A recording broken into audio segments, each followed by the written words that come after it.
अस्सलाम वालेकुम नाजरीन, मैं हूं रज़ाक मुगल और आज की बात रज़ाक मुगल के साथ प्रोग्राम लेके आपकी खिदमत में हाजिर हूं।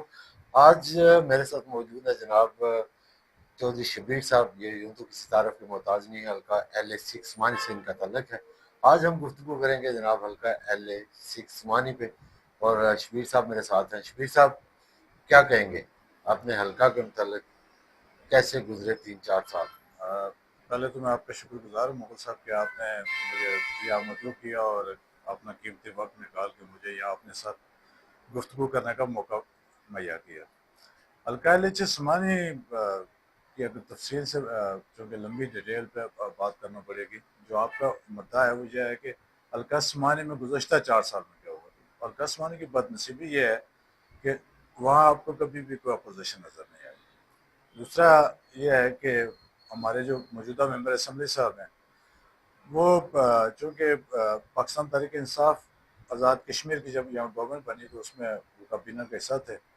बाद में वो जब क्यूम न्याजी साहब के वतन में लिहाज साहब आए उसमें वो वहाँ कहा जाता था कि सेकंड वजीर आज़म है।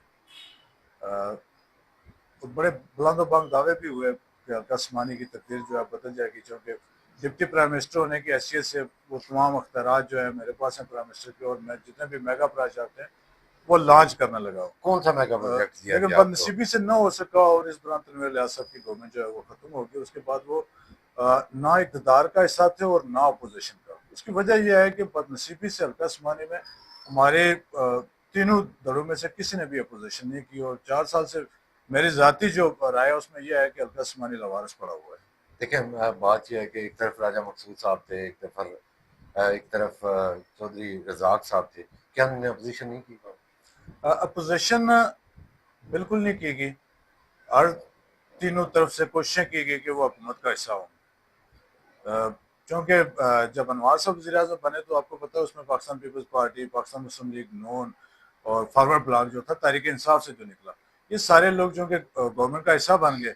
और मकामी तमाम हल्कों में जो क़यादतें बैठी हुई थी वो भी इसी कड़ी का सिलसिला में वो शामिल होना चाहते। वो सारे लोग चाहते थे कि हम किसी न किसी तरीके से गवर्नमेंट का जो है हिस्सा बने, क्योंकि पार्टियां तो सारी उस गवर्नमेंट का हिस्सा बन गई हैं।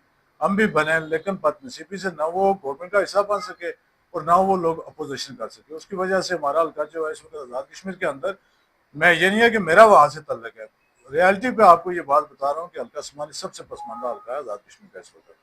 तो एक दौरा वजीर आजम का मुझे याद पड़ रहा है कि बड़ी तकरीरें हुई, फिर गली से उनका जो है वो इस्तकबाल किया गया और वो जंडी चौतरा तक पहुंचे, जो कि जाम हाउस तक कह लें, वहां तक पहुंचे।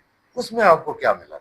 अच्छा, पहले तो मैं आपको ये बता दूं कि वो जो दौरा था वो जब रियासत के अंदर अफरा तफरी का माहौल बना, एक्शन कमेटी सड़कों पे आई मसाइल को लेके, तो वो जब ठहराव आया उसमें तो आज़ाद कश्मीर के प्राइम मिनिस्टर ने जो सबसे पहला टूर किया इस्तेकाम पाकिस्तान रैली के नाम से, तो वो बेसिकली थी पीर गली से जंडी चौतरा।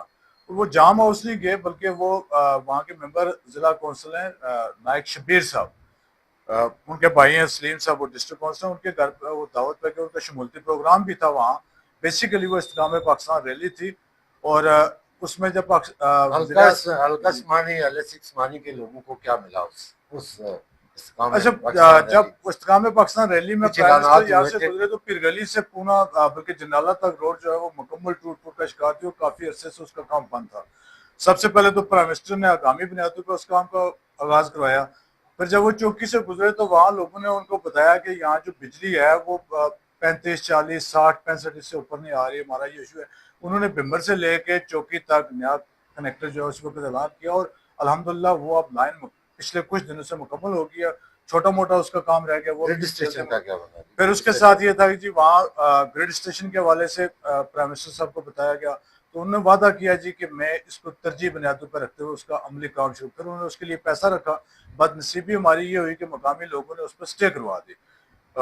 स्टे के बाद अभी जो अलिया एक वाक़या हुआ हिंदुस्तान और पाकिस्तान के दरमियान लाइन ऑफ कंट्रोल पे हालात जब संगीन हुए और जब वो ठहराव आया तो प्राइम मिनिस्टर साहब आए समानी, तो उन्होंने वहाँ लोगों को बिठा के कहा जी कि आप लोग जिस रोज ये स्टे वापस ले लेंगे दूसरे दिन इसका पैसा जारी हो जाएगा, इसका काम शुरू हो जाएगा। दूसरी सूरत में ये होगा कि अगर आपने स्टे वापस ना ली तो ये मनसूबा ज़ाया हो जाएगा। और मैं चाहता हूँ कि मैं अपनी वजारत उज़्मा में कम अज कम इस मनसूबे को पाए तकमील तक पहुंचा दो। कहाँ पहुंचा? और डिप्टी कमिश्नर पिम्बर उसमें शामिल हुए। कहाँ तक पहुंचा राजा है? खालिद अल्हम्दुलिल्लाह गुज़श्ता 3-4 रोज पहले उसका प्रैक्टिकली काम शुरू हो गया है। तो आप मुझे ये बताएं कि ज़ाहिर है लोग निकल चुके हैं अपने अपने हलकों में, आइंदा की सियासत कहाँ देख रहे हैं? देखिए वहाँ से जो मौजूदा मेंबर असम्बली है जो अली शाह सोनी साहब, वो बड़ी पार्टी है पाकिस्तान पीपल्स पार्टी। तनवीर इलियास साहब साबका वज़ीर आज़म है, उनके साथ जाके वो बाज़ाब्ता कराची में शामिल हो चुके हैं पाकिस्तान पीपल्स पार्टी में। उसके बाद मुस्लिम लीग नून है, उसका अपना सेटअप है वहाँ हल्के में, वो हर दौर में मौजूद है। उनकी जितनी टीम है वो काम करते हैं, काम करने वाले लोग हैं। वो राय मकसूद साहब बड़े ज़ीरक और ठंडे मिजाज के इंसान हैं। महदूद हालात के अंदर भी उन्होंने काम किया है। मैं बरमला इसका चौधरी यहाँ रज़ाक करता हूँ। साहब को, राजा रज़ाक साहब मरहूम और उनके बेटों को आप कहाँ देख रहे हैं? राय रज़ाक मरहूम, मैं तो उनको हमेशा, मैं कभी सियासी उनका साथी नहीं था, लेकिन ये मैं आपको पता होगा रेडियो पे भी मैं किसी ज़माने में प्रोग्राम में ये कहता था कि वो हमारे हल्के का ईदी था। बिला शक व शुबा वो इंतहाई नफीस इंसान थे, अल्लाह गरी के रहमत करे। लेकिन बदनसीबी से रायजाक मरहूम के बाद उनके घर का कोई भी फर्द उस धड़े को संभाल नहीं सका।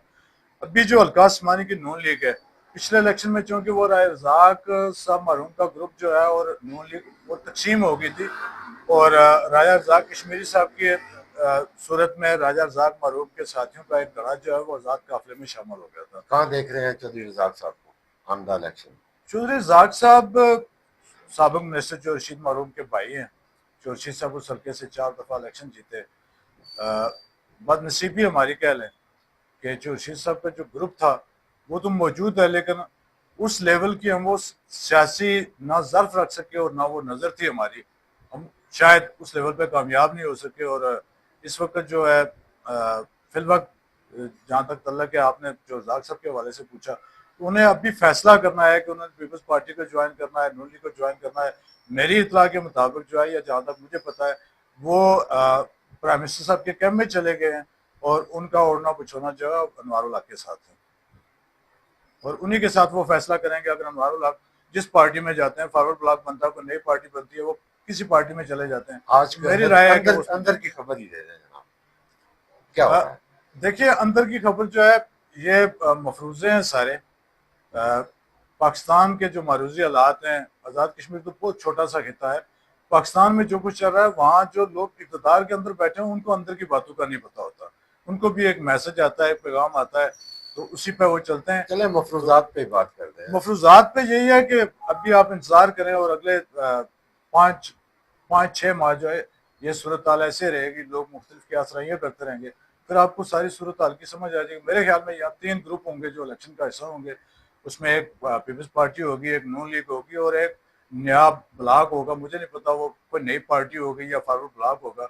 उन्हीं 3 के तीन गिर्द धड़ों में सारा कुछ होगा। बहुत शुक्रिया चौधरी शबीर साहब, ये थे हमारे साथ चौधरी शबीर साहब, सीनियर साफ़ी, हल्का LA6 मानी से इनका तल्लुक, और ओवरऑल पूरे आज़ाद कश्मीर की सियासत पर गहरी नज़र रखते हैं। तो ये था उनका तजिया। इंशाल्लाह आपसे अगले प्रोग्राम में मुलाकात होगी, तब तक के लिए इजाज़त दीजिए। अल्लाह ने के बाद।